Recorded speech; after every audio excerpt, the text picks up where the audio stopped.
शिवलिंग पर थूकने वाले के साथ क्या हुआ? दोस्तों, महादेव जितने अनोखे हैं उतने ही निराले उनके भक्त भी हैं। अगर वो अपने भक्त के लिए किसी भी हद तक जा सकते हैं तो उनके भक्त भी उन्हें प्रसन्न करने के लिए कुछ भी करने लगते हैं। आज हम आपको शिव जी के ऐसे ही अजीबोगरीब भक्त के बारे में बताएंगे जो उन पर जल नहीं थूक चढ़ाता था। सवाल ये भी उठता है कि आखिर वो ऐसा क्यों करता था, किस बात का गुस्सा था उसे महादेव से। दरअसल ये बात एक शिकारी की है जिसका नाम थिम्मन था। अपनी गुजर बसर के लिए उसके पास शिकार करने के अलावा और कोई रास्ता नहीं था।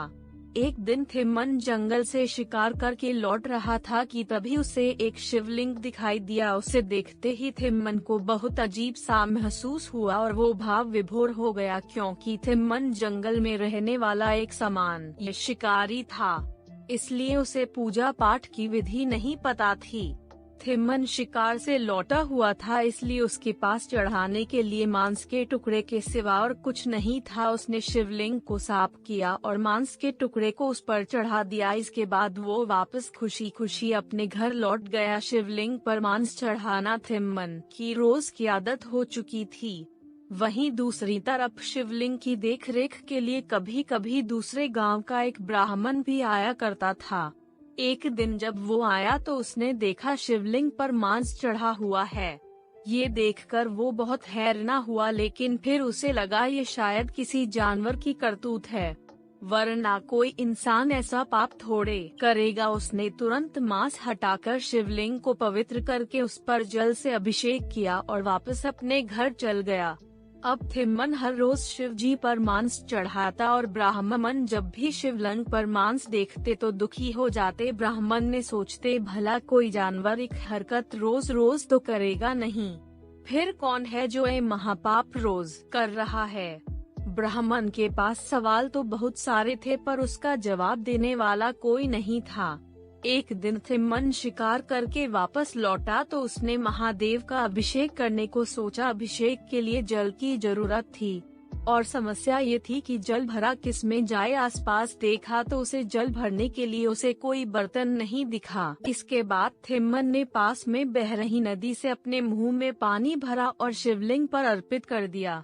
उसने फिर से मांस चढ़ाया और वापस अपने घर चला गया।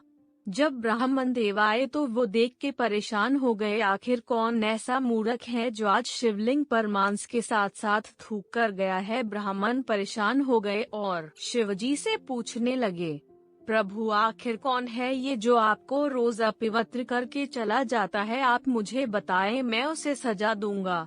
तभी अचानक शिवलिंग से एक आवाज सुनाई देती है जो कहती है, ब्राह्मण देव आपकी तरह वो इंसान भी मेरा परम भक्त है। वो एक शिकारी है और वो जो कुछ भी श्रद्धा से मुझे चढ़ाता है मैं उसे स्वीकार कर लेता हूँ। अगर आपको भी उसकी अनोखी भक्ति के दर्शन करने हैं तो जाकर झाड़ियों के पीछे छुप जाए और फिर जो हो उसे अपनी आँखों से देखे। ब्राह्मण झाड़ियों के पीछे जाकर छुप गया। तभी कुछ देर में वहां वो शिकारिया गया। थिम्मन ने देखा शिवलिंग की एक आंख से खून बह रहा है। उसने कुछ जड़ी बूटी लगाई पर खून की धारा बहना बंद नहीं हुई। ये देखकर थिम्मन ने चाकू से अपनी एक आंख निकालकर शिवलिंग पर लगा दी, लेकिन इसके बाद शिवलिंग की दूसरी आंख से भी खून निकलने लगे।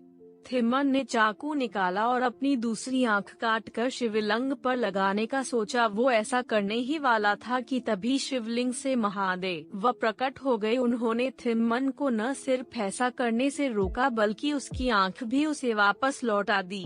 भगवान भोलेनाथ ने उसे ये आशीर्वाद दिया कि सारे संसार में लोग तुम्हें कन्नापा नैनार के नाम से जानेंगे और तुम मेरे परम भक्त कहलाओ।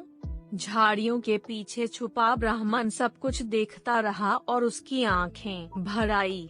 इस कथा से ये बात साफ हो गई कि अगर आपका मन सच्चा है तो भक्ति का हर तरीके भगवान भोलेनाथ स्वीकार कर लेते हैं। प्रचलित कथाओं की माने तो थिम्मन ही अपने अगले जन्म में पांडु पुत्र अर्जुन था, जिसे श्री कृष्ण ने गीता का ज्ञान दिया था।